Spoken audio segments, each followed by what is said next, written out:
Hey everybody, welcome to another show here on my channel. My camera is off and it's bothering me. One moment and then we'll actually get started. Oh, I need to zoom in more. Wait, nope, that's the tilt. Zoom closer. Zoom closer. There we go. Now tilt. No, wrong way tilt.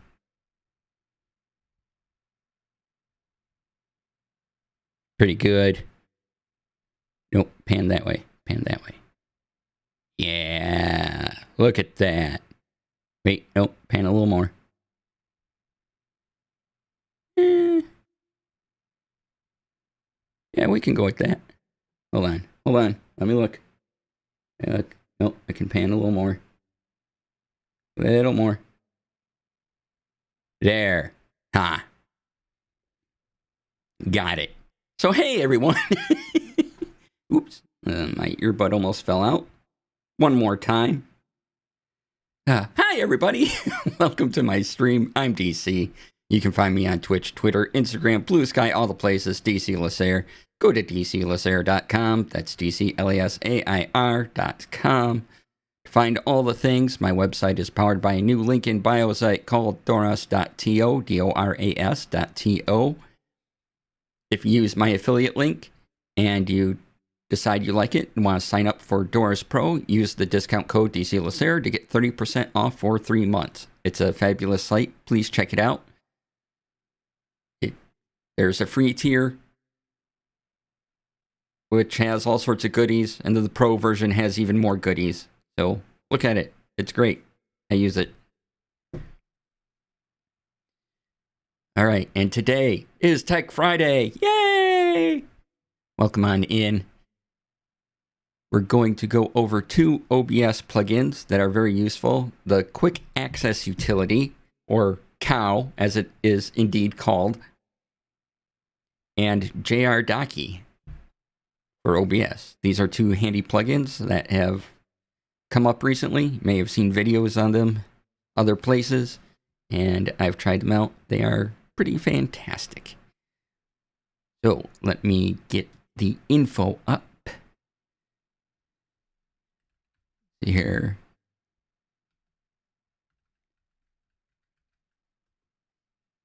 We're going to talk about QAU first. And hello, JD Lady. Welcome on in. Good to see you.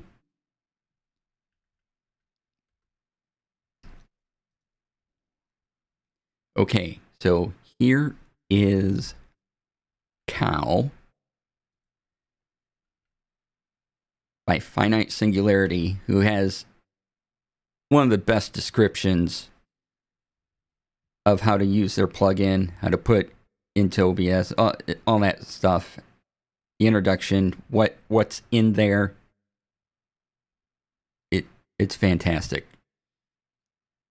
One of the few developers that takes the time to put a lot of detail into their description. Makes it way easier to use and understand what their plugin does.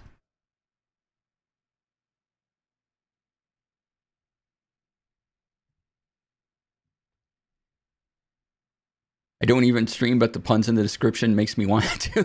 IRX, welcome on in. So yeah, we're talking about QAU, Quick Access Utility.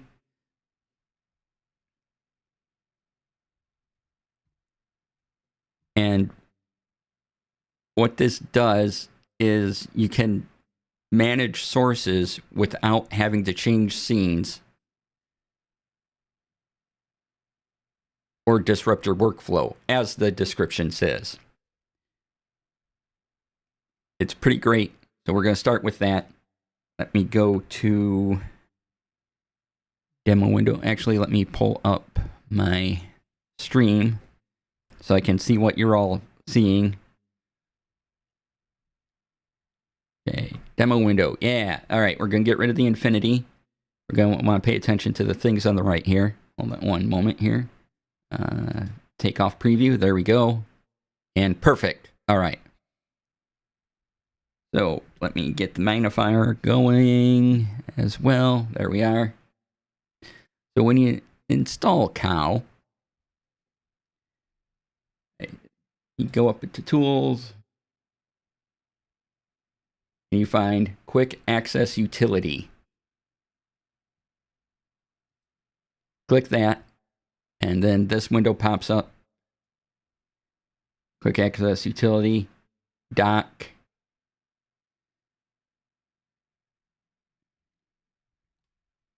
And that's going to be a little...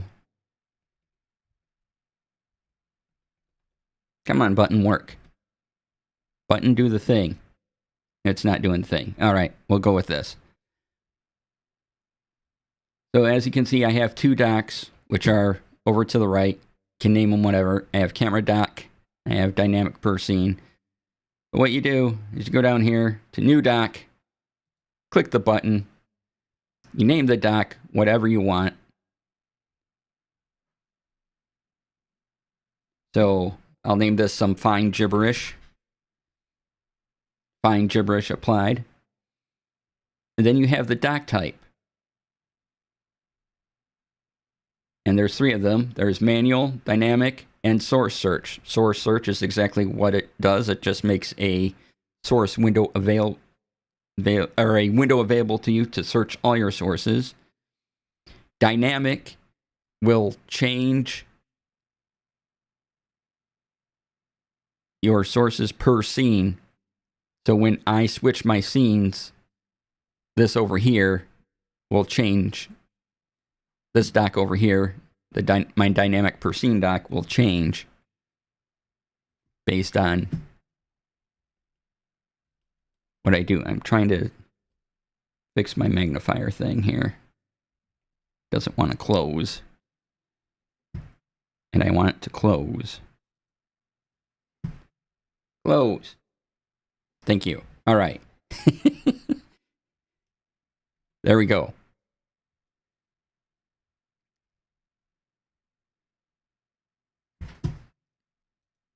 So the three types of docks: manual docks allow you to add any sources, scenes, or groups that you need quick access to. I'm reading right from the description provided in the plugin info.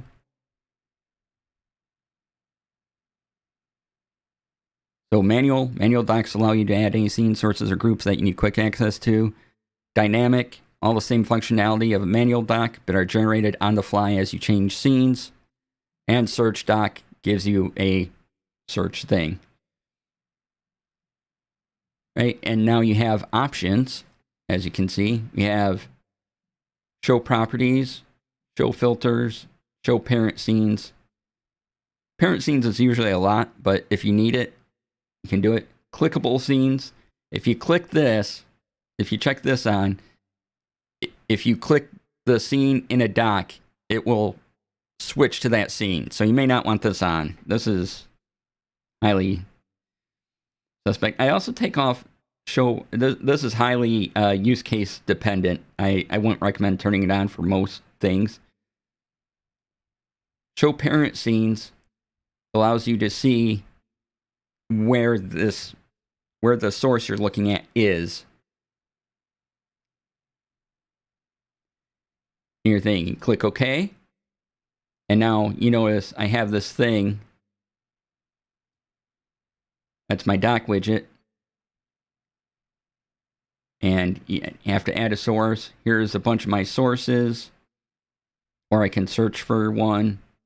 So if I want to deal with my Be Right Back source, you click the arrow to add it, then you click Add Sources, and now I can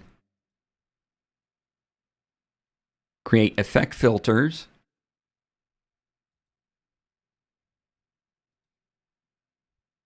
It doesn't have any parent scenes. Or I can do a number of things to it. If I right click on this, I can add to my current scene. I can add a clone to my current scene if I have the clone OBS clone plugin in, or filters and rename. But I can affect this without actually clicking over to my BRB scene. Right? I can make changes while I'm here in my demo window, and I don't have to click over to the thing. Let me explain that. Let me remove this dock. So as you can see, I made a camera dock and a dynamic per scene dock. And these will all be up in docks, and they'll be right in here. So camera dock, dynamic per scene, you can check them on and off. As you can see, I have them now here. So if I want to change my camera, I use the NVIDIA Broadcast plugin. But instead of having to go to my cam scene, and then you all seeing my cam scene, I can just click here. And, you know, if I need to add it, whatever. And the properties, if I need to affect any properties of it, I can do that here. And also, I can add the filters, right? So I can turn on and off filters and via background removal.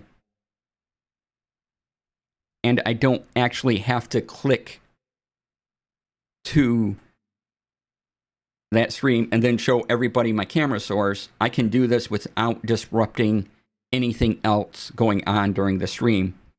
Otherwise, normally, I'd go to my cam, everyone would see my cam, or I would have to go to it. Maybe I'm using studio mode. But then I have to, be in studio mode, go to it. This just makes it more convenient. I can affect my, so here's my Gunpla camera. If I want to do anything to that. And this is just my regular MyCam scene here. And it makes it real easy. And these can be anything, any of your sources can be in these docks. You can name them whatever. And that's pretty fantastic. I really like that I can affect my camera without having to go to MyCam or, activate studio mode, go to MyCam, and it's kind of a mess doing it that way. This makes it so much easier to go through and do things. And again, all your docks will be under the docks tab that you create. So camera dock, dynamic dock, just remember what you name them because that's what's going to appear here. And you can move these wherever. This is just how I size them and where I place them. But they're regular OBS docks, so you can move them anywhere. If I wanted it down here, could be down here. Doesn't matter. So this is a great way for managing sources and things on the fly without disrupting your stream flow. So check it out. This is the cow plugin. There are many cow jokes within the description of the utility. Once again, that's right here.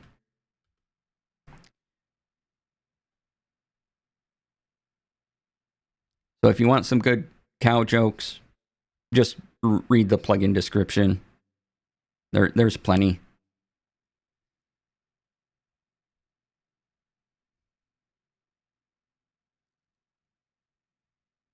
I trust you when it comes to tech. You won't steer us wrong.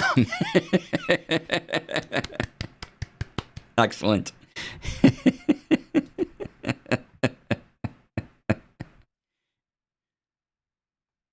So that is the quick access utility by Finite Singularity. I'm really liking it. I like how I can have this dynamic window and then all the sources related to that scene just change. And I can affect them here. It doesn't highlight them in the scene. And so there's no danger of me moving it. It's just affecting the thing without moving it around the screen, which sometimes you need to do. And that's really fantastic. And sometimes there's things I want to do to my camera, or something's going wrong and I just need to shut something off, whatever. I can do those things from here, and really love it. All right, I've only used it a couple days, so we'll get back on if I continue to love it. All right, let's go on to the next plugin. Boop. Which is called jrDockie.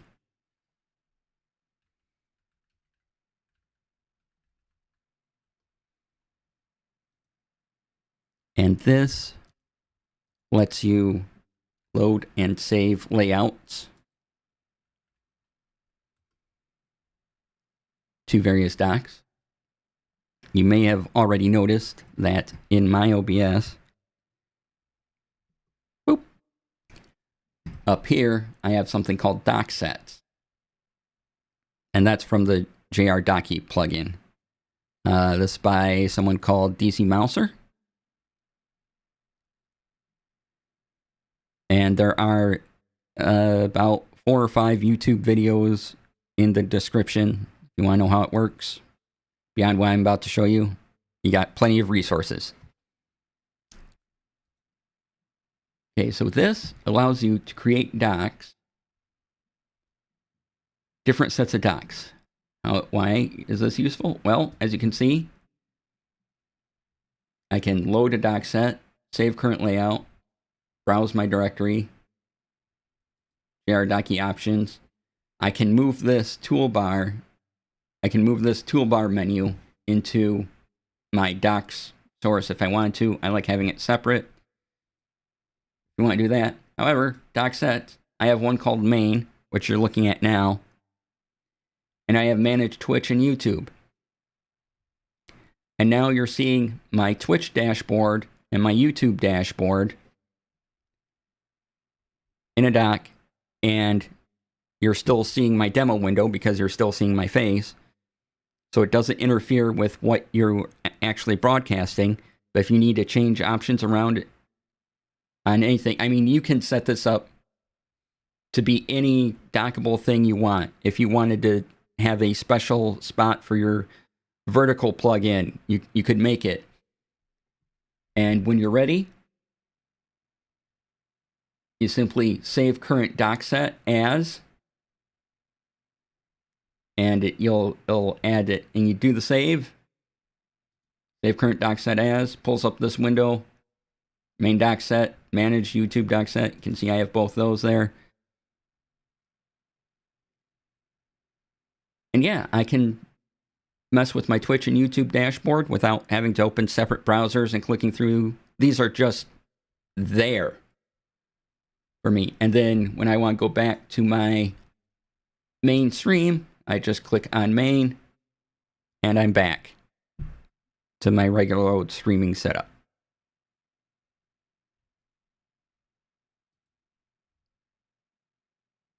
So very, very handy if you want different layouts and whatever. Oh, I should mention, going back to manage YouTube, you notice my preview's disabled behind me. I enable it again. You'll, I'd actually have to move myself. I can't do that right now. But behind me is my preview window. We'll take it off. But you can't get rid of the preview window in OBS in any of these. So you're always going to have the preview window, which is currently behind my head. You're always going to have a preview window note somewhere on each doc. It's just the way OBS works. You can't get rid of it. You can get rid of all your other docs except for the preview window. So keep in mind there's always going to be space for that in whatever dashboard you set up. But yeah, I got my Twitch dashboard, my YouTube dashboard. Perfect. And if you want to know how to do this, you can do this with any website. You make it a custom browser doc, and then in the menu, you put in the URL, and it will pop up as a dockable thing in your OBS. All right, back to main. There you go. So 2 handy features that hopefully improve your workflow. Boop. Go back to main. Go back to this. Yeah. So if you have any questions on those, let me know. Pretty fantastic. I can go over other features, but I think the descriptions and the other videos you have will fill in any gaps. Let's see, what else do we have today?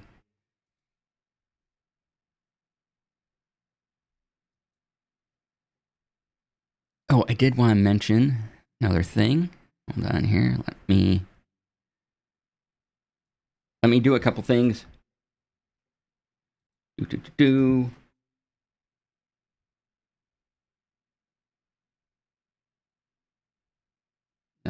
Wait, where's my thing? There it is.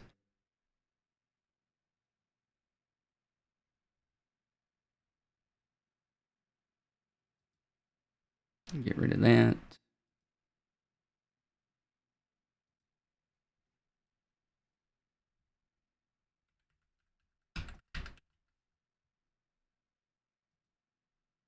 And then we want, yeah, that monitor.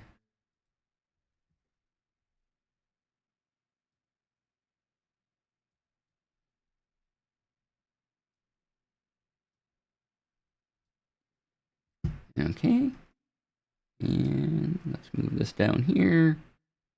I'll be with you all again in just a moment. Boop.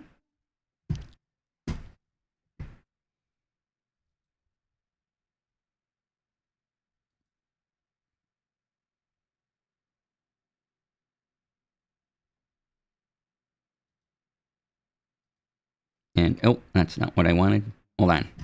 I'm clicking things. I'm making the things work. Give me a moment.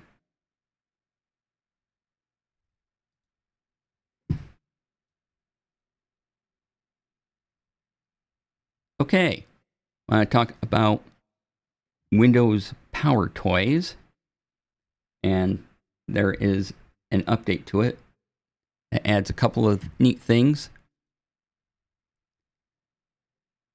But one I wanted to show you. We'll show you the whole menu right here. Boop. Turn that off. All right. And so this is the Windows Power Toys settings. And you have things like advanced paste. So you hit Open Shift V, more dynamic clipboards, right? These are all the Power Toys available.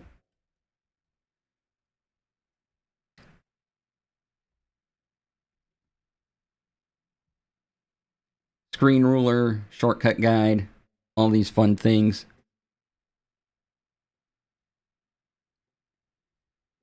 And what I wanted to show off, though, was Fancy Zones. Where is it? Fancy Zones. Yeah. So check this out. You launch the layout editor. And you get this window. It thinks it's monitor 4. But you can make it grid, focus, whatever. Or create a new layout. If you go to grid,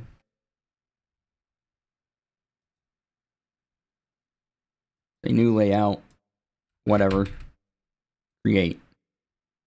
And then it gives you your instructions here.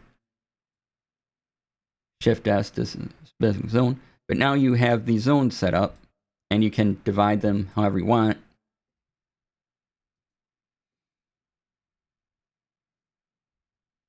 All right, click Save. Now if I hold Shift, and oh, it's not going to do it for that, but let's exit out. So now if I have something, I hold Shift, you notice, oh, it didn't save my layout. No, never mind. But if I hold Shift, you notice the zones come up, and I can put this in any window I want. So you hold Shift, and you drag the thing, and you can move it about. I love Fancy Zones. It's a huge help with multiple monitors. I have shortcuts on my Stream Deck for different layouts, so I can adjust them as needed. Yeah! So Fancy Zones is pretty great. And there is an update. I don't want that to be the short window. Gotta readjust the window now. Ah, no, that size.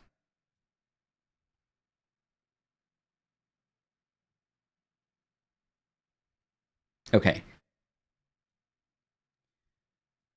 Another thing that's neat, that's still kind of being worked on, is workspaces, which detects all your open programs at the time and says, okay, where do you want these? And then as a workspace, you can place them wherever. You can launch your editor and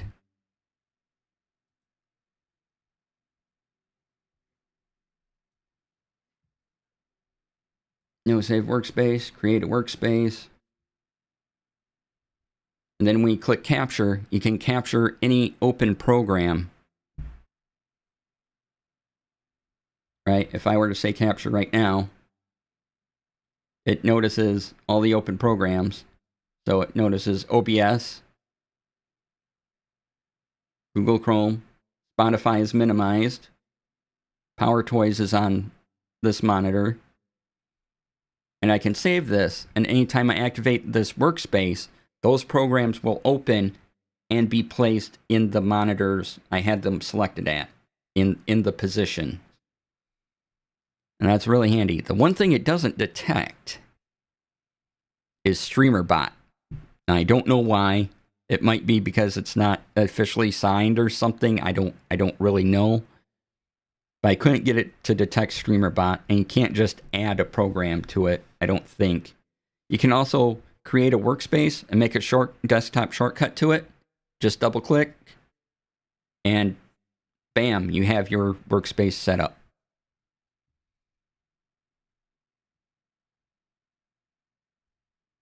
So yeah, then I can launch and edit.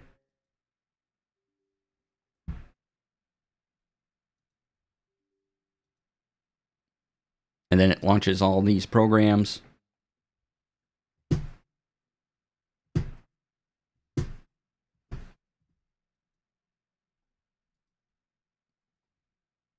And yeah, so, hold on, I gotta cancel.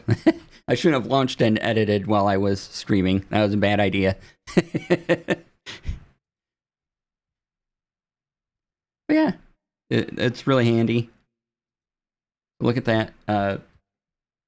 PowerToys is pretty cool overall. As you can see, there's text extractor. So if you want to copy text from anywhere on screen, including inside a PDF, you hit mouse, or sorry, not mouse, but you hit Windows, Shift, and T, and now you can grab text from whatever. I need to get that set up. It'll make it easy to go from one work mode to another. Yeah. Or you can go work mode, and then when you're done with work, home mode, maybe it pops up World of Warcraft or something, or award-winning Final Fantasy 14. When you're done with work, whatever you want to set it up as. And you can just turn these off if you don't want any of these on. These default ones are pretty handy. And here's the disabled ones. Keyboard manager, mouse pointer crosshairs. Yeah, I really like advanced pace. And that way I get multiple options in my clipboard. Like, I'm like, oh, I need to paste this. Oh, now I need to paste this other thing. Well, it's still in my clipboard. I can just, go to that without having to go back, re-highlight, and copy that to the clipboard, go back to the other tab I was on, and then paste it in. I can just hit the key combo and click it, and it'll happen without having to go back and forth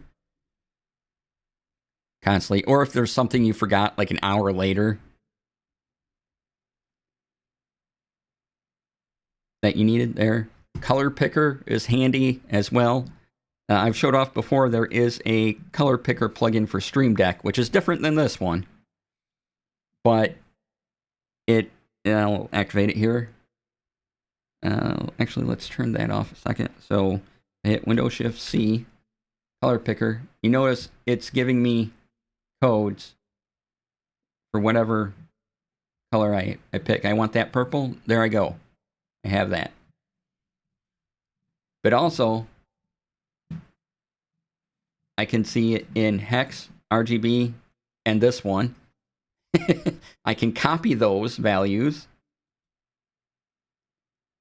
You know, and here's all the settings. And what color formats do I want to show? There's a whole lot of color formats, so you can even add a new format if you want to.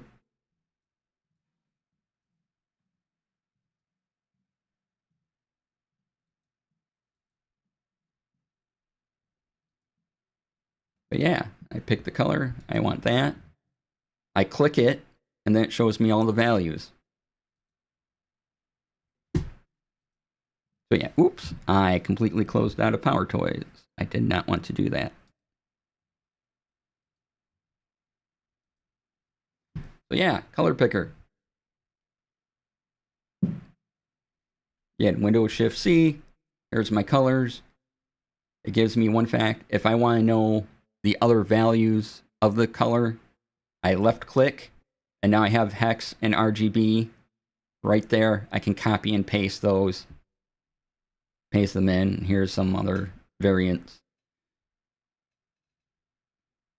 Even have a little slider scale here, so I can kind of adjust it if I maybe wanted more of that purple, and then I get a whole scale to change as well. But yeah, if you don't have a Stream Deck and the color picker thing, this is a great alternative. I do love that it gives you all three options, and all I'm doing is left click. You know, I want to know what this color is right here. There I go. There's the hex and RGB values. I can copy them to the clipboard.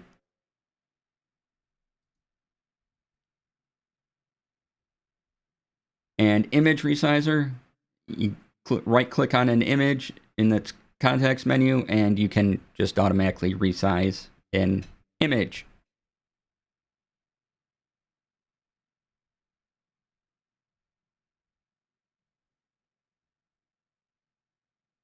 So a lot of great tools here. Those are the ones that I find most useful. You can run through all these and see which ones you really like.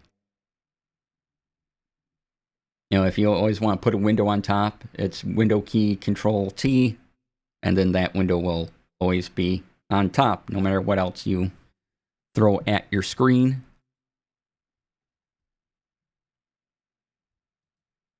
Or sometimes another window will open up and take over the top spot, and you don't want that to happen. Always on top will make sure that the window you want on top will always stay on top. So you open something else that wants to take over, it's like, nope, you can't take over. You'll be behind me still.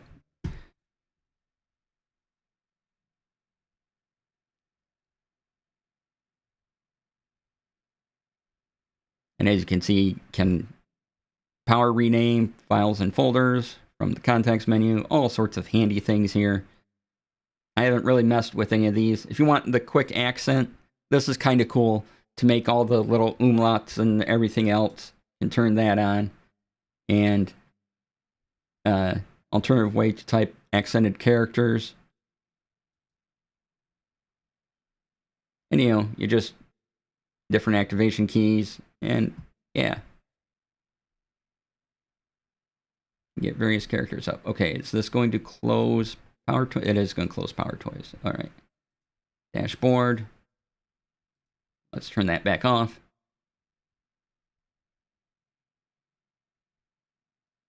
So yeah, to get PowerToys, you go to the Windows Store.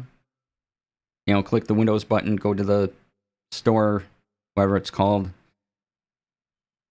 But the Windows Store, and you just search for PowerToys, and it's right there. Download it, and if you're on Windows 11, I think some of these might be available for Windows 10. Not sure. But definitely, if you're Windows 11, look into using PowerToys. They're fun and amazing. and screen ruler measures pixels on your screen. That's kind of cool.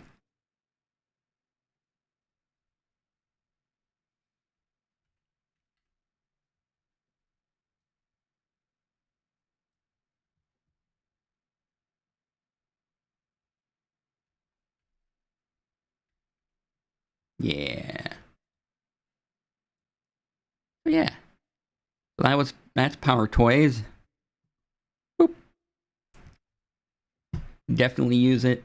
It will, again, help your workflow immensely.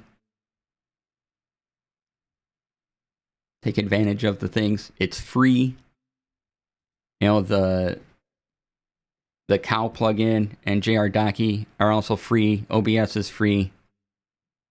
And if you think they'll be useful to your workflow, definitely check them out.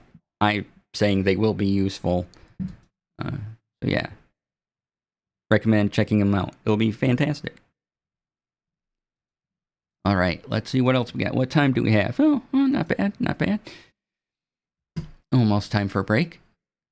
Let's see if there's anything else I can cover.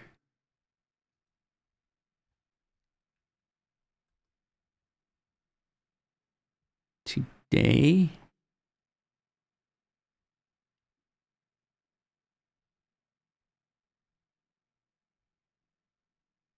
Oh, I know what else I can talk about. If you have early access to the new Player's Handbook stuff, D&D Beyond has released the character sheets. Now, there are bugs, but I just wanted to show you the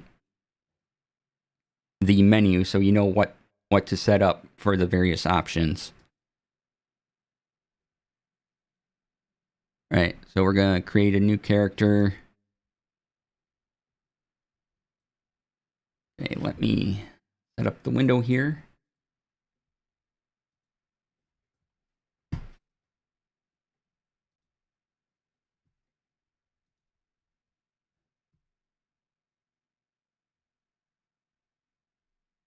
And let me hide some things. Better hide that. Yeah, better hide all that. And all that. Okay.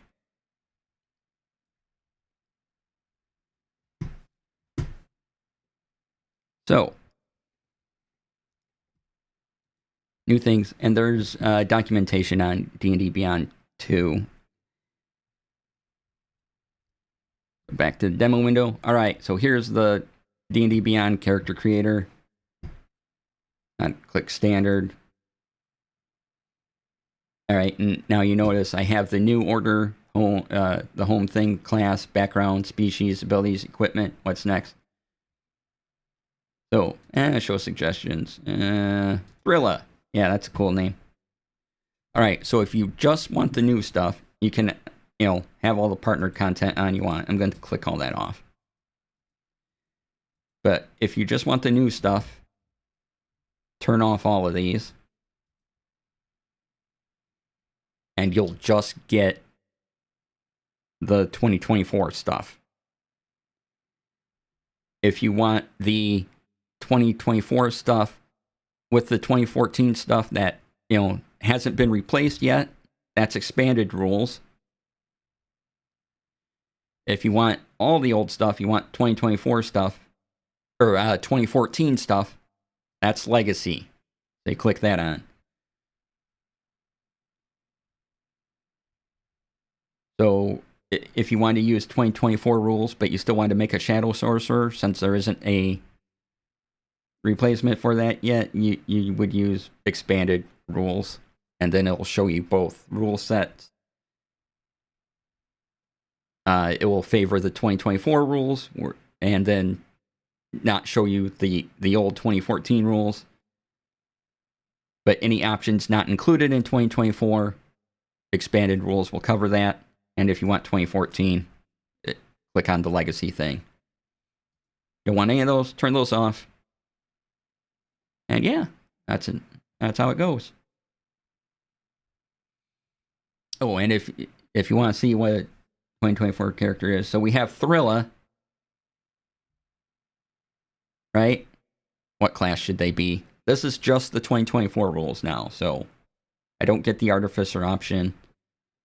I can show you real quick. If I click on Expanded Rules, go to Class, scroll down, you notice Artificer is now there. But since Artificer isn't in 2024, click it off. It's not going to show up. That simple. So Thrilla. Thrilla is a... Thrilla sounds like a Barbarian, right? Barbarian. Add class. Core Barbarian traits. Ooh, I get 2. Get Barbarian skill proficiency, athletics, and intimidation. Yeah. Ooh, I get a weapon mastery. I get 2 weapon masteries. Okay. Weapon mastery is a new system, and some classes get it. So I want the weapon mastery, and it shows you the weapons along with the property next to it. So a battle axe has the weapon mastery property topple. Dagger has nick. But I'm a barbarian. I want one of my things to be a great club, so I have push. And then my other option, let's do... Let's do a longsword. As sap. Yeah. And notice it gives me the descriptions here. Push. If I hit a creature with a great club, you can push the creature up to 10 feet straight away from yourself if it is larger or smaller than you. So yeah, the weapon masteries are cool. Fighters get them. Barbarians get them. There's other classes. There's probably a feat. Well, you notice I have rage and unarmored defense and all the classic things there. Next, then origin background. I can have custom background, or here's all the origin feats. I want to be a... let's say we were a former guard. All right, now as a guard, I get a couple more skill proficiencies. So survival would probably be good. I get 1 more skill proficiency and a gaming set. Guard likes dice. Yeah. Okay, and now because I have my background in 2024, the background is what's associated with the ability score increases. So I can increase 3 scores, +1, +1, +1, or increase 2 scores, +2, +1. So I'm going to do increase 2 scores. Choose the +1. We'll give the +1 to wisdom. Now, I have strength, intelligence, wisdom because of the guard background. If I had selected a different background, these would change. They're not always going to be strength, intelligence, or wisdom. It's going to be background dependent on what options you have. And then we are going to have our strength. Yeah. And you can fill in your character details, your physical personalities, all this stuff if you want. But we're not going to do all that. And now we pick our species. And you can filter sources. So right now I just have 2024 sources. Remember, I purposely selected that at the beginning. So I get the free rules or the player's handbook because I have player's handbook. I can show legacy content if I want. But our barbarian is a... what's our barbarian? Our barbarian, we know, is a former guard.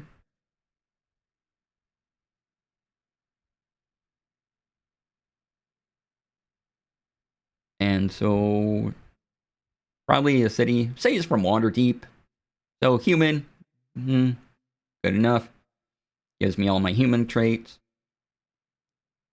And now I gain an origin feat of my choice. I'm skillful. I gain a proficiency in 1 skill. I gain heroic inspiration whenever you finish a long rest. My speed is 30 feet. Okay, now humans get a size choice. You can be a medium human or a small human. I'll be medium. My extra skill proficiency will be in, we'll say, investigation. versatile. I get an origin feat now. So I'm going to choose tough, because tough... Oh, you can't see it. There's tough down there. Your hit point maximum increases by amount equal to twice your character level when you gain this feat. Yeah, so more hit points. Now languages. Languages work a little different in 2024. You get to start with 3 languages. You always have common. Everybody has common. And then you get to choose 2 languages from the standard languages table. So you can roll a d12, and whatever comes up on the d12 you can put here. So I speak common. That's cool. We'll also speak... Let's see, we're in Waterdeep. So probably like Halfling, Elvish, Dwarvish, Gnomish would all be good choices. But let's pick Dwarvish and Elvish. There's my languages. And now I go to ability scores. Let's do standard array. I'm a barbarian, so strength is going there. As you can see, it adds the bonus I applied already. So my total strength is 17. I'm going to want constitution because I'm a big boy. Charisma. Actually, let's have wisdom be the dump stat. Make them slightly charming. Let's put dex at 13. Intelligence at 12. Then we go to equipment. There are still some bugs. I will, with this. So be prepared, but, it's new, and it's a lot of work. So, starting barbarian equipment, A or B. So I'm going to choose A, so I can get Great Axe, 4-hand axe, Explorer's Pack, 15 gold. And then my background as a guard also gives me starting equipment of a spear, light crossbow, all this. You can read that. Or I can choose 50 gold and spend the gold as I wanted. But I want all this equipment. So I add my starting equipment, and we'll put the backpack on, have the bolts, the crossbow, wield that great axe. Hand axe, there's 4 of them. Oh wow, that's too many hand axes. We'll just wield one. The spear down here, we'll wield that. And you can see all the other things I get, right? And then your what's next can export to PDF. Let's view this character sheet. Bam, here it is. And I have my athletic, and I can click these, and I set it up so that when I click these, it rolls the dice I have selected for that skill. You can see my saving throws, my passive senses. I can wear light armor, medium armor, good with shields. I can use martial or simple weapons. Tools, I have a dice set. There's my languages. And then a neat thing they've done is, okay, I'm taking my attack action. What are my attacks? Here's all my attacks my barbarian can do. Here's, the actions with the weapon mastery on it. And if I make an unarmed strike, what that does. If I had anything with a bonus action, which is my rage, so that's in bonus action. My reactions, so I get an opportunity attack like every other. Just interact with an object is another action. Limited use. So limited use is a bonus action. My rage, I only get 2 rages at a time at level 1.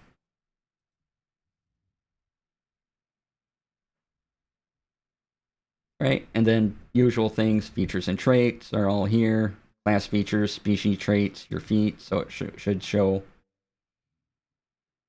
tough on the PHB. It even gives me a page number in the PHB from being a human, and I also get the alert feat from being a guard.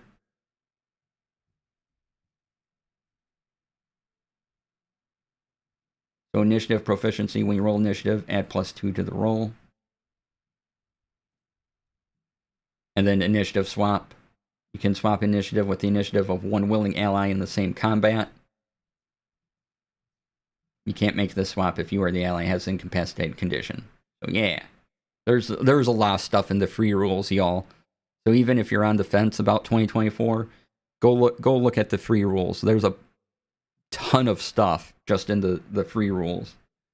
My heroic inspiration button, if I have it or not, you only get one heroic inspiration. If you get another heroic inspiration, you can spread it to someone else. But then there's, your background stuff, notes, extras, just extra stuff. Yeah, we have a barbarian. And, I rolled to attack with the great axe. And, I got a 25. I rolled a natural 20. Awesome. So I get to make my great axe attack, slashing, which is now 2d12 for a total of 9. So I just did 9 points to some poor level 1 critter. First roll with Thrilla was a natural 20. Barbarian we made on the fly. And then the game recommends that, I'll just show you what level 3 looks like, that if you have experience in role-playing, you start at level 3, so you get your subclass. So go here, level 3, bam.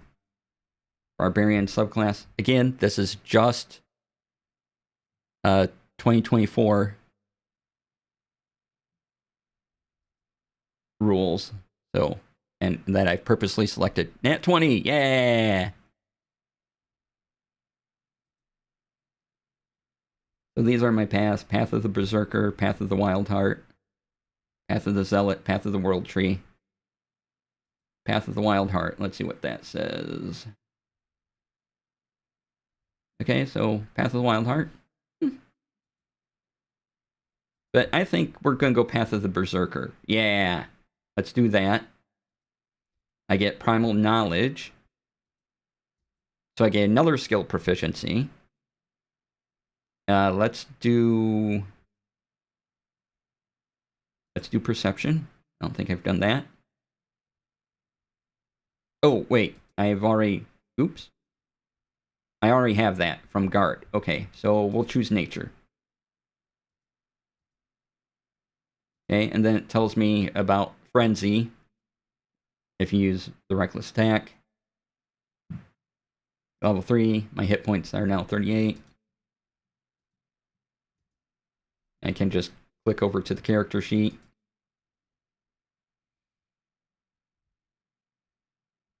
And now I am a more mighty barbarian. I have 3 rage.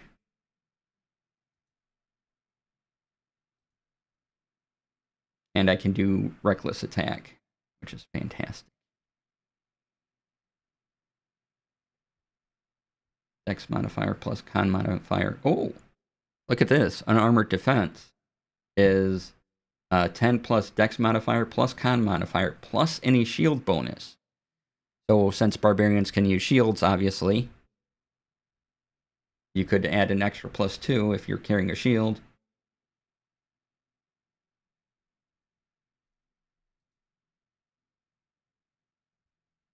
But a great axe is two-handed, so I won't be using a shield anytime soon.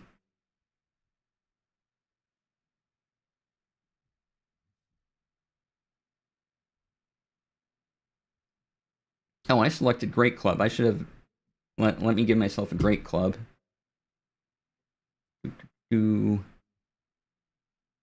Equipment. That's right. So add items. Great Club.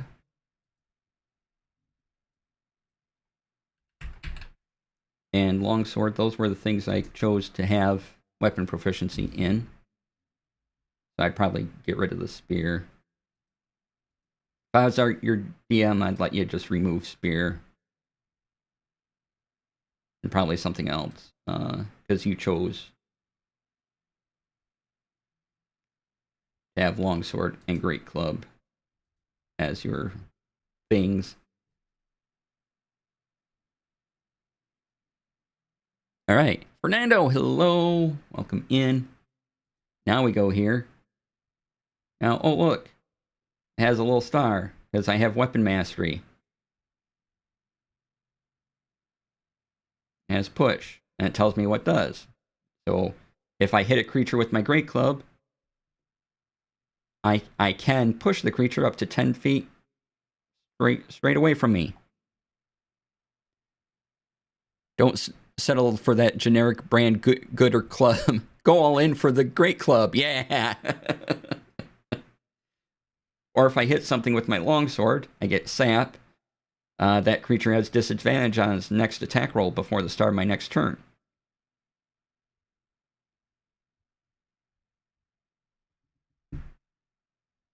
So yeah. So even though it says mastery here, you also have a neat visualization with this little star. Again, not every class has weapon masteries, but barbarians, fighters, I think rangers might get it. Well, don't quote me on that one.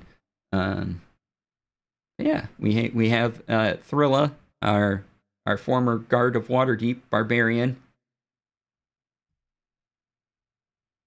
at level 3 now. Look at that. Good job, Thrilla. I'm glad to know you.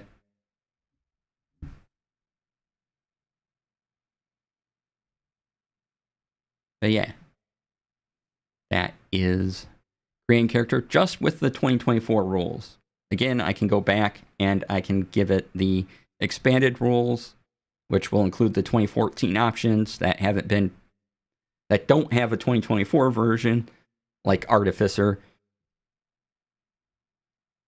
Or I can choose Legacy and have all the 2014 rules and 2024 rules.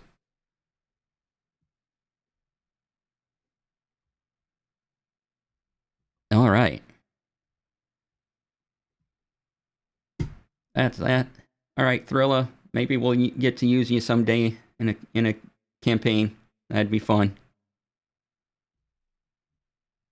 Then we'll fill out the rest of your details, so you get a picture. But bye for now, Thrilla. I already miss you.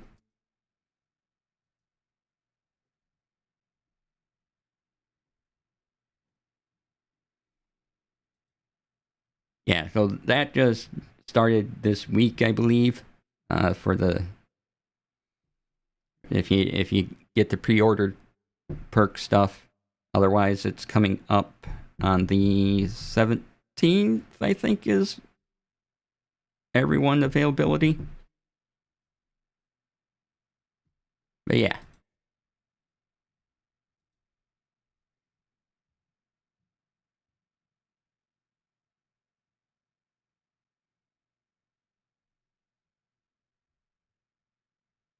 All right, let's take a break, and then we'll come back and go through the news and wrap up stream. So we're going to take about a 5-minute break. Get up, stretch, get some water, whatever you have, and I'll be right back.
Welcome back, everybody. Hey, thanks for sticking around for the break.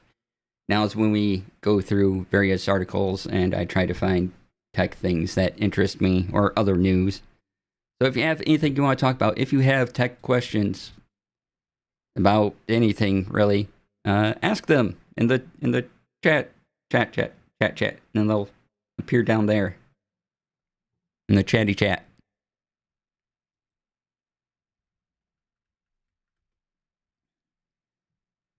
And hope you're all doing well.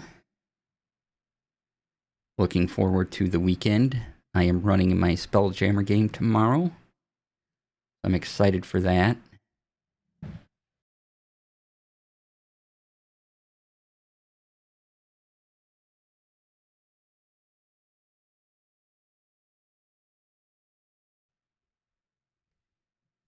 Oh, the Apple phone event is coming up. I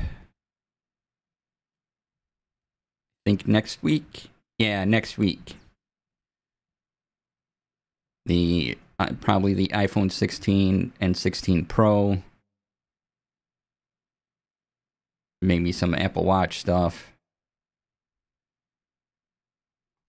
But here is an article in Ars Technica. This is speculation at this point, but things are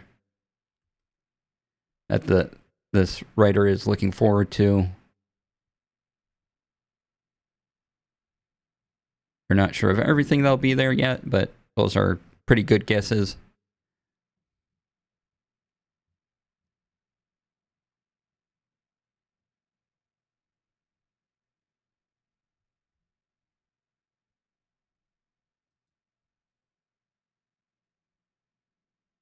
Wait. What is this?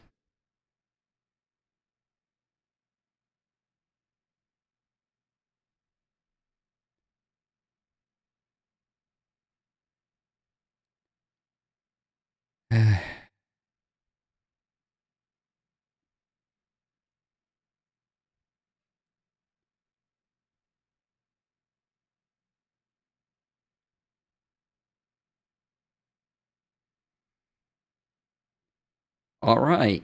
So apparently, being in Michigan, we have new I voted stickers that the person doing the polls can, or the person at the polls can order.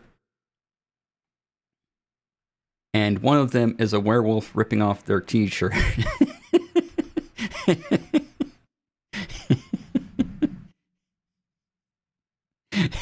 Check it out. It's amazing.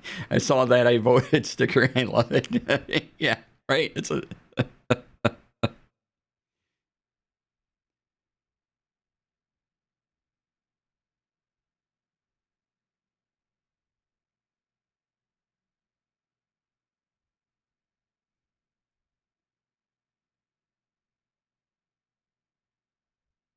and the piece of inspired artwork came from the mind and pen of 12-year-old Jane Highness of Grosse Pointe Farms. Aw. Neat. But apparently there's 9 winning designs, and local election clerks can order a specific design from the state. How can non-Michiganders get that sticker? I don't know.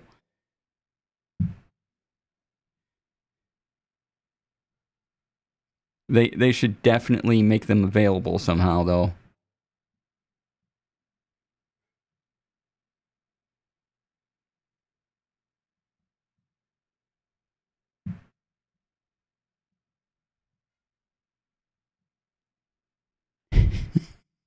This is amazing. I kind of want that sticker, but it, you know, it's not exactly up to me if I get that sticker or not. So I would definitely choose it if I could.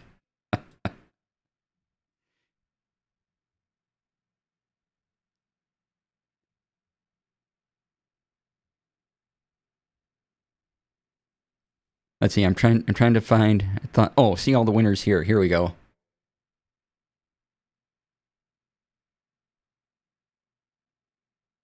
All these are lovely. Check it out. So, again, these are the 9 elementary and middle school. Oh, I see. There's 3 elementary and middle school winners, 3 high school winners, and 3 general entry winners. This is only if you're in the state of Michigan, but here is all 9 you get to select from that are available to election clerks to order for the November election.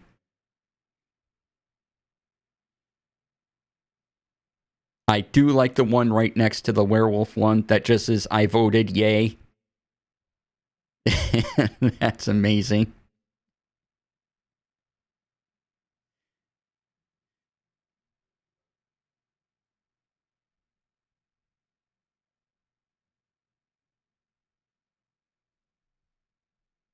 Yeah, okay. Thanks for that article, Ars Technica. That brightened my day.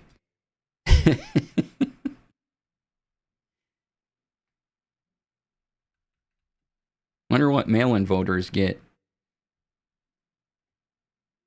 Because usually they put a I voted sticker in the mail-in thing.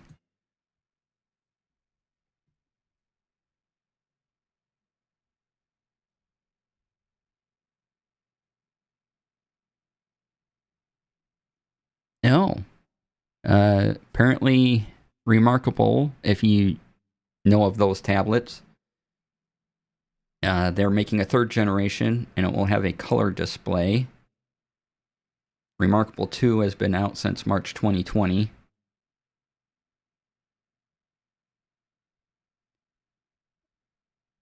It can produce up to 20,000 other color. Oh, wow. That's...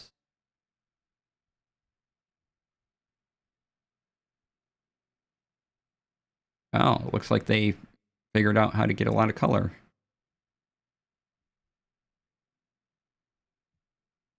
and a fairly fast input for a color on a e-inkish screen.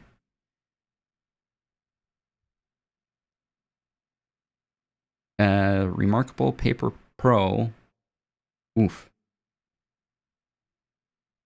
You'd probably want the Marker Plus, but that'll set you back $629. That's a lot, but it's kind of cool. Okay, this is definitely a thing. So, all right, here is the... And just go to the regular website, please.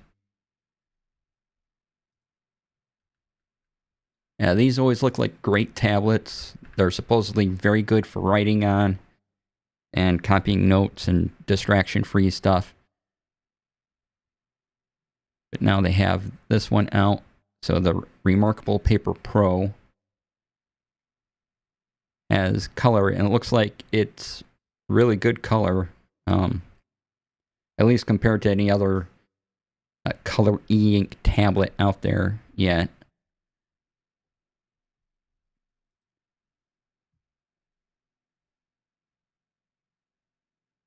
It's available, yeah, available to order today.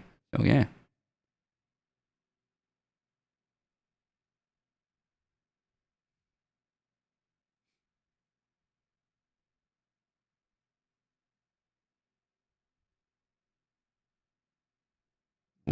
Looking good.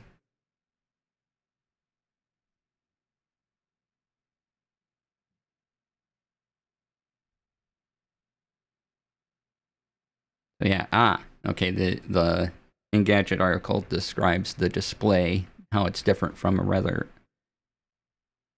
regular, how it's different from other e-ink things. So it uses a modified version of e-ink's Gallery 3 technology dubbed Canvas Color. Means the display holds a series of ink particles inside each pixel, a white, cyan, magenta, and yellow, as in most regular printers. Remarkable says the display is similar to newsprint, and its apt analogy with clear, if muted, colors on show. Technology can also dither colors, mixing each ink particle to produce up to 20,000 other colors. All right, that's still... So you're getting newsprint quality colors. So not the spectacular bright colors we can get on our screens and iPads and things like that, but way better than most other e-ink tablets. Or e-ink color tablets, I should say.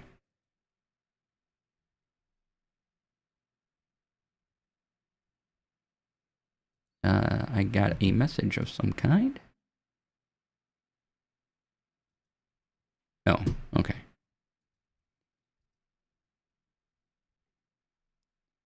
And where did the website go? So yeah, if you can find a Remarkable tablet, and then when it goes on sale at some point and get some monies off of it, definitely look at that as a consideration. If you're going to spend that much on a tablet, you want something distraction-free that doesn't have all the bells and whistles of, say, an iPad, but your main concern is writing and not having all the noise of other things around. The Remarkable tablet is a thing to consider.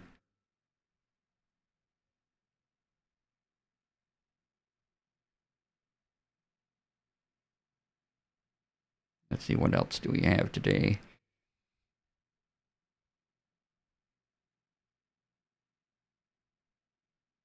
Okay, not much there. Let's look at...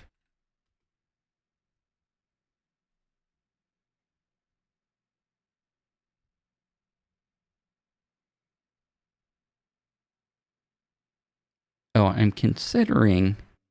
I don't know if any of you use Obsidian at all. I'm considering making my production templates that I have in Notion available in like an Obsidian version. I just don't know if it'll be worth my time to do so. And then when I make it available to you, yeah, you have this thing now on your hard drive, but does it come with the plugins that I need to have a proper database? Like, there's all this extra stuff I have to include with Obsidian just to make it as useful as what I did in Notion. Or maybe I can make, obviously there's going to be some differences, but so that's something I'm considering. So if any of you have experience with Obsidian, let me know.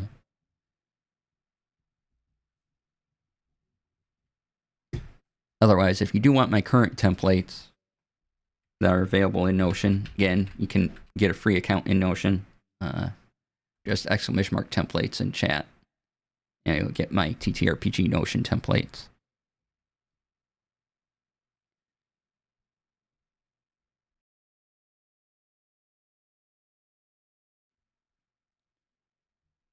I don't know.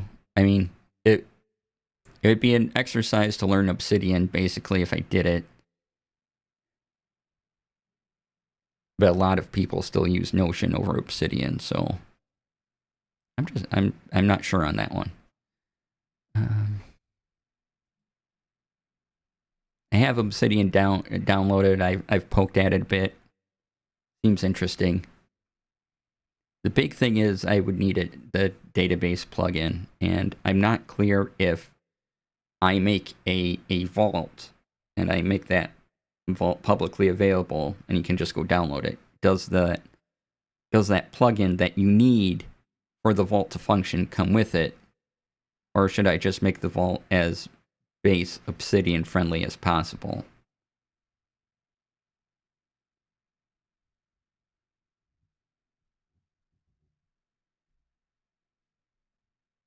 And I've been trying to find out, do a Google search. I can't really seem to find a definitive answer on that, or very few people seem to talk about it. Maybe I'm not using my Google right. I don't know. All right, let's check out TTRPG news. As we said, the D&D Beyond 20 stuff for the 2024 interface has launched in early access if you've pre-ordered.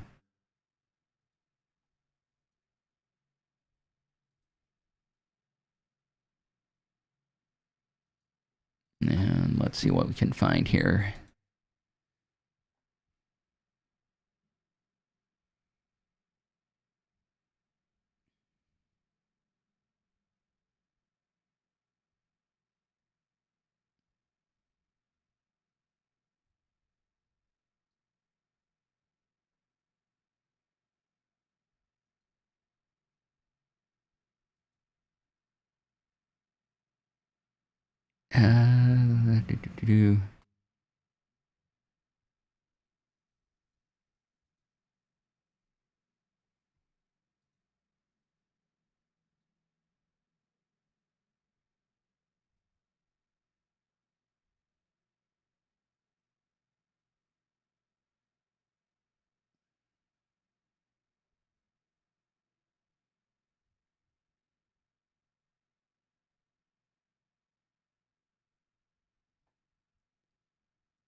I'm looking at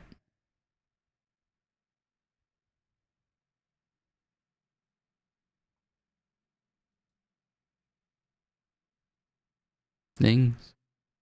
Let me get rid of that a second. Goodbye.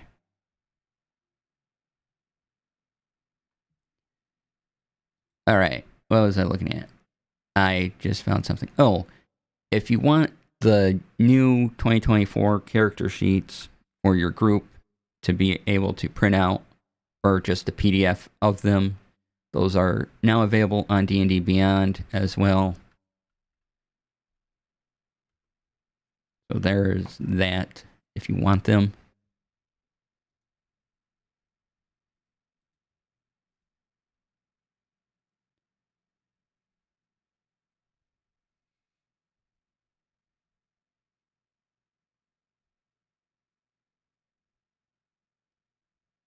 Wait, there's going to be a Phantasy Star TTRPG? We need to investigate this now.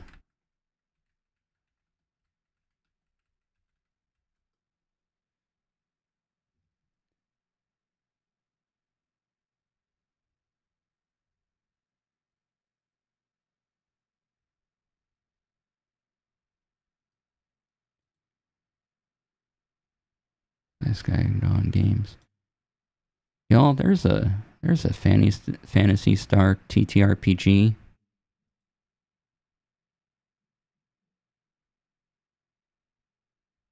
Yeah, it's by Sky Dawn Games. Here's the website.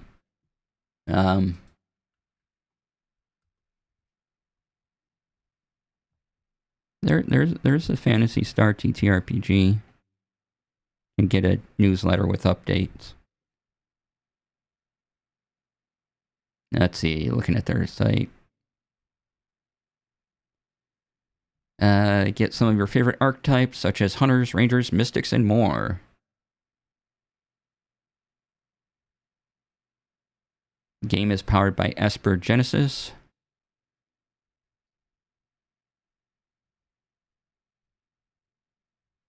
Included with the rules is a setting guide with illustrations and expanded lore of the Phantasy Star Storyverse.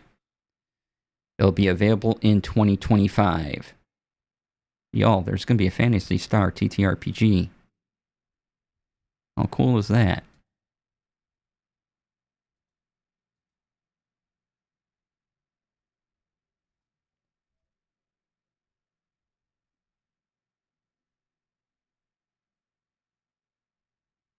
I guess it's time to read the Esper Genesis rules. That's pretty cool, yeah, right?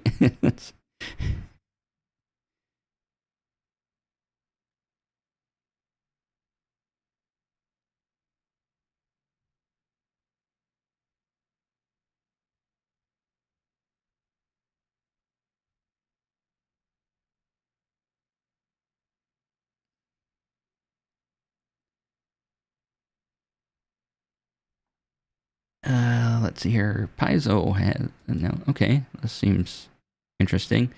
So if you play Pathfinder, Paizo reveals Pathfinder NPC Core RPG book.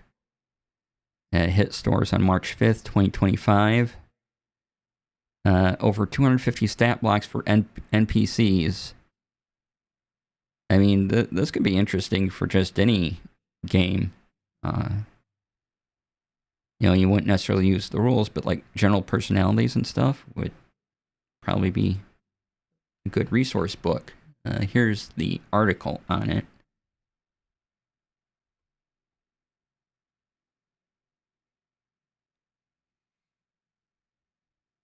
The book will retail for $70, $69.99.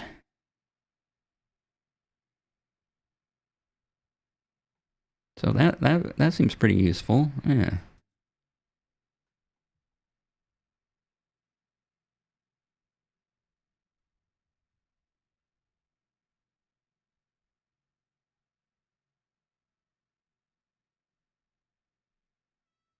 Oh, Kitty. Hello. Hi. Yes, I hear you.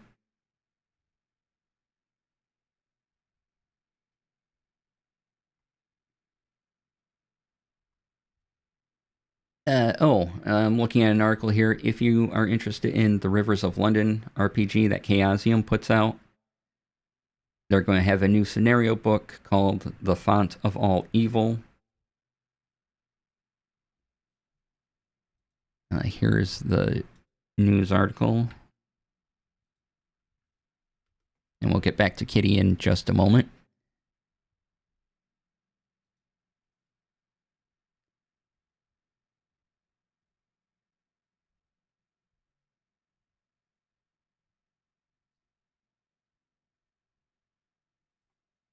Hey, Kitty. Where'd you go? Hi. Yes. You know what? I bet people would like to see you to start their weekend. Yeah. So I think you need to come up here. No. Crawling away. Everyone gets to see you for a little bit, okay? and I get to hold you, which is the real bonus.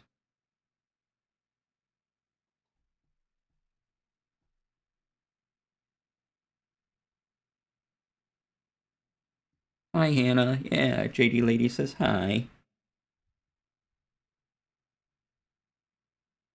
Yay, kitty. Okay, okay. I knew you wouldn't be doing this very long today, but thank you. Let me turn around. Okay, there you go. Off you go. Yeah, thank you. Thank you for giving us some time today. We appreciate it. I know you want more pets. I know.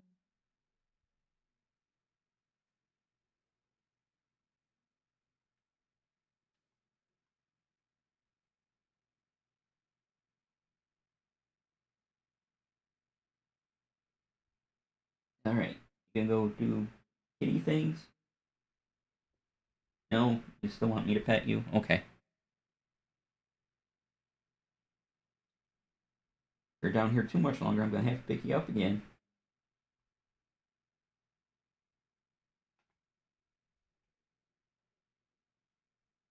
Yeah, you good there? Huh?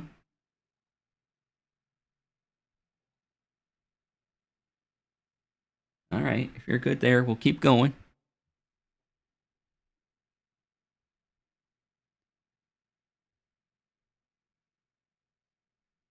Oh, I was looking at this. I don't know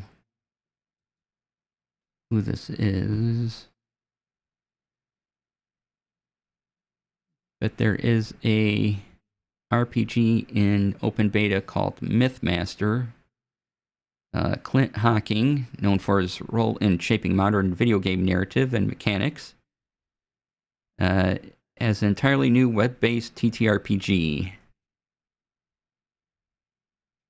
Now available in free open beta. What are you doing, cat? Kitty, no.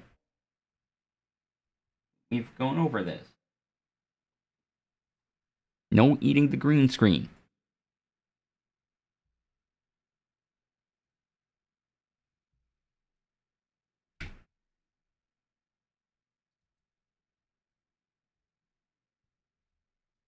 So here is the RPG. And here's the article I was looking at. Hi, kitty. Yeah. Gonna lay down or something? Or do I have to travel with you?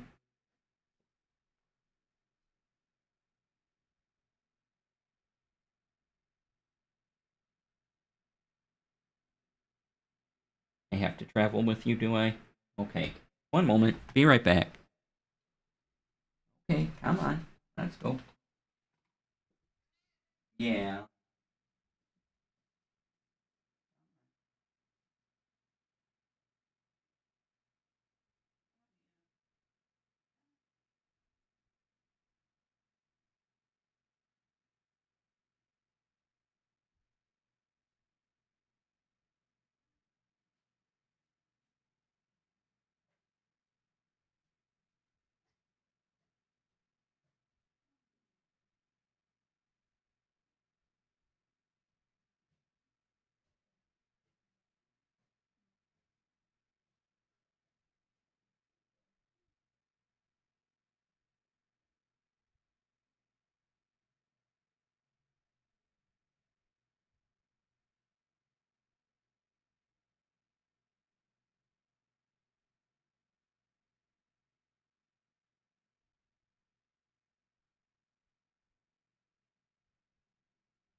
All right, welcome back, everybody. Had to take care of the kitty. Okay, what else we got? Look at.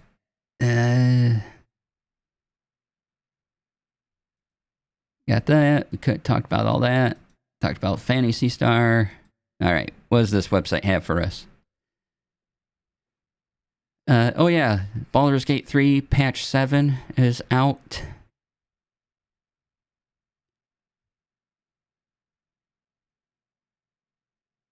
Full of endings and a bunch of other things. Also making mods easier.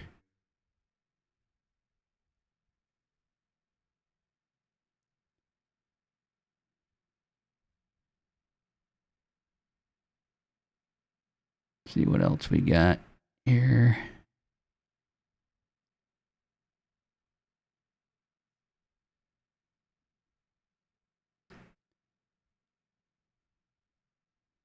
Yeah. Oh, there's a Lego set. I want to show you all. Let me find it. Someone posted it in one of the Discords I'm in. Mm-hmm.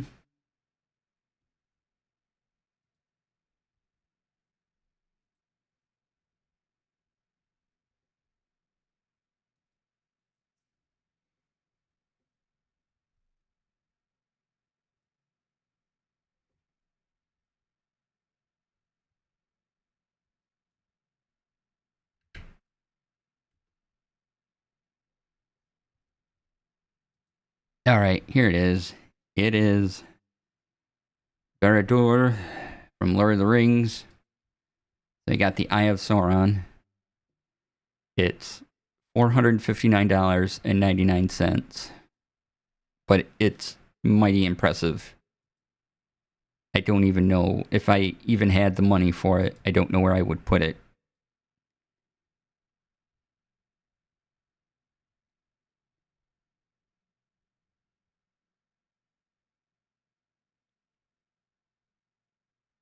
I mean, you get an Eye of Sauron, you get minifigs.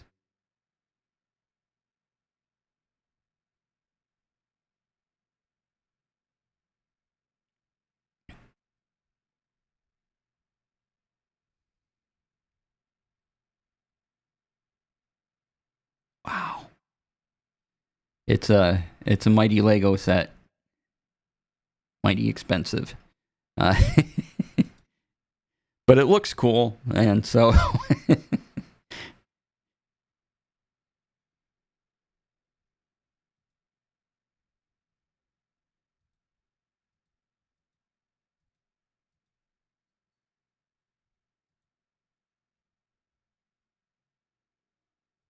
yeah, wow. 5,471 pieces. Comes with 10 minifigs.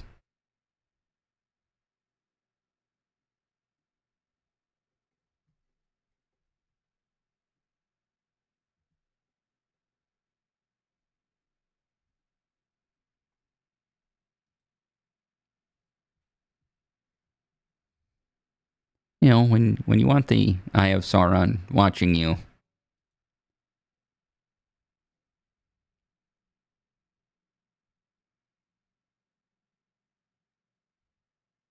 All right, let's see if there's anything here. Otherwise, might wrap up a few minutes early here.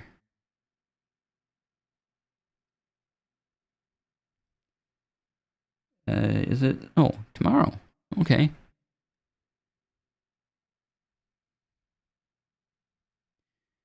So if you are into Dreams and Machines by Modifius Entertainment, they are putting up several books and items to play their TTRPG for pre-order tomorrow. Here's the article on that.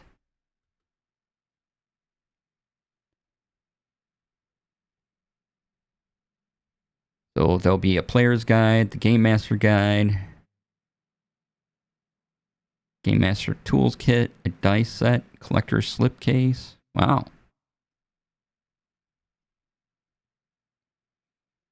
Have a quick start guide somewhere for it.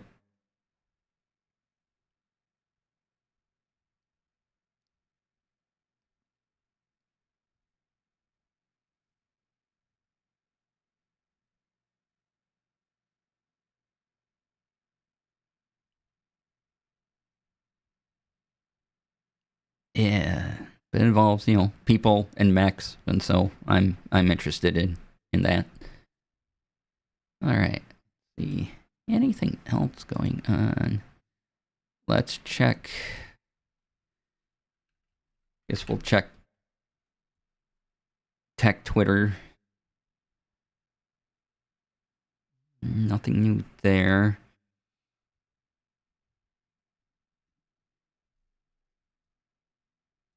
And then what else? What else can we look at? Elgato.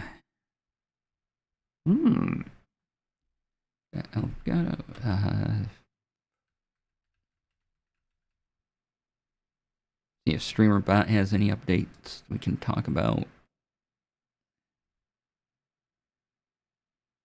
Here we've already talked about that.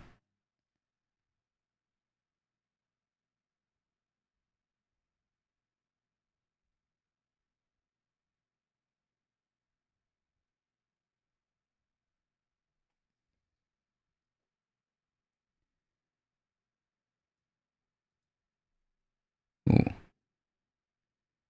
All right. Let's see here.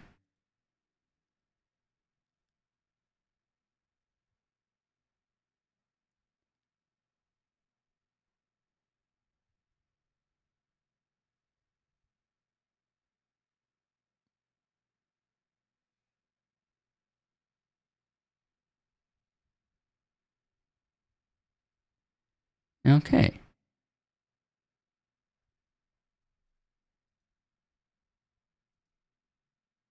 All right. So I'm not seeing much else to talk about. Oh, I know something we can talk about. We'll talk about a couple things here.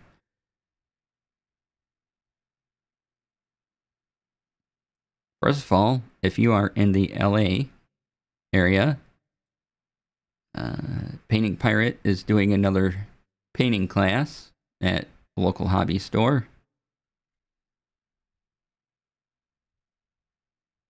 So by all means, if you are anywhere near there on Sunday, go check it out.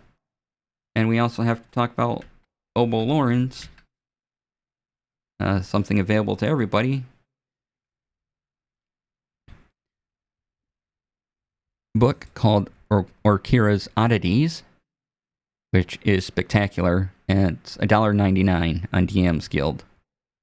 So, you know, get it and stuff. It's amazing. It has the Path of the Phoenix, a 2014 version and a 2024 version, and just wonderful little odds and things like the bag of infinite marshmallows and things like that. So please check that out. Go support Lauren. Lauren's good peoples.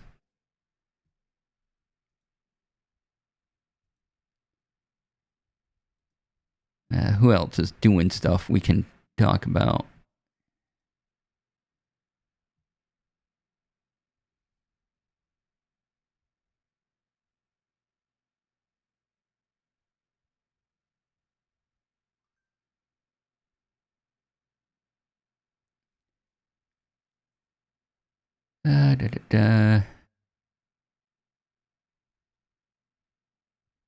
I'm just kind of scrolling through, seeing if there's anything.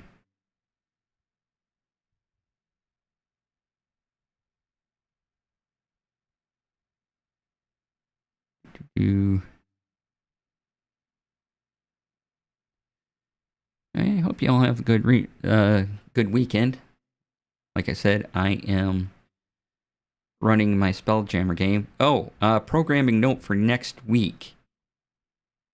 I will not be streaming Tuesday or Wednesday, as I'm having a little procedure done.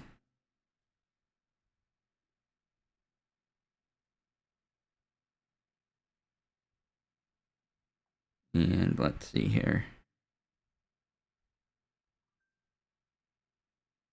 Oh, gotta pay attention to something a moment.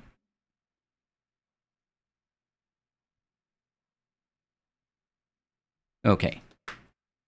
Cool. Oh, thank you. Yeah, it should be fun.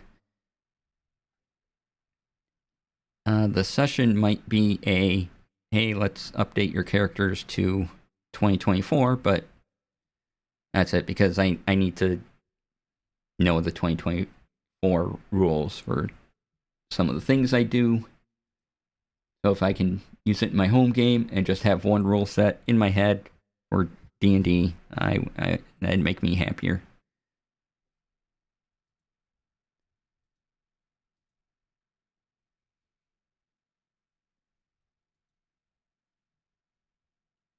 Let's see.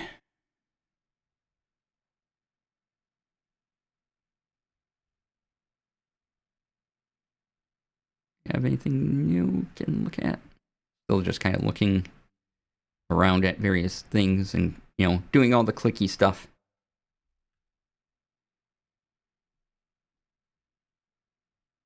Ooh, maybe I'll go there.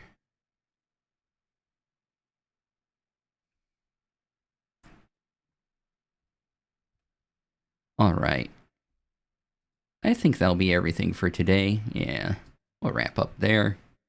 Let's see who's on. We can take a raid over to.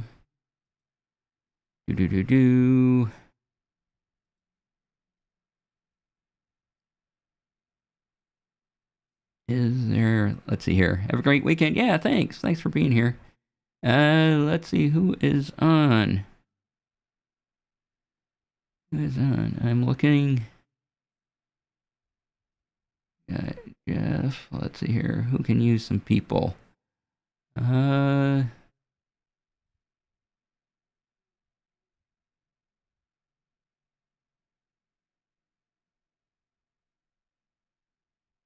Well, let's raid Base Clary. They are playing Dragon Age Origins. So we'll go enjoy what they're doing. And I will talk to you all on Monday. Remember, no stream Tuesday, Wednesday.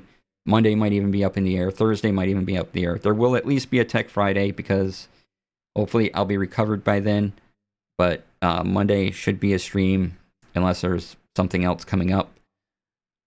And let's see here. I think that's everything from me. So hope you all have a great weekend. Hope to see you all on Monday. Please be kind to yourself, be kind to others, and stay tuned for the raid. Have a great weekend. Bye, y'all.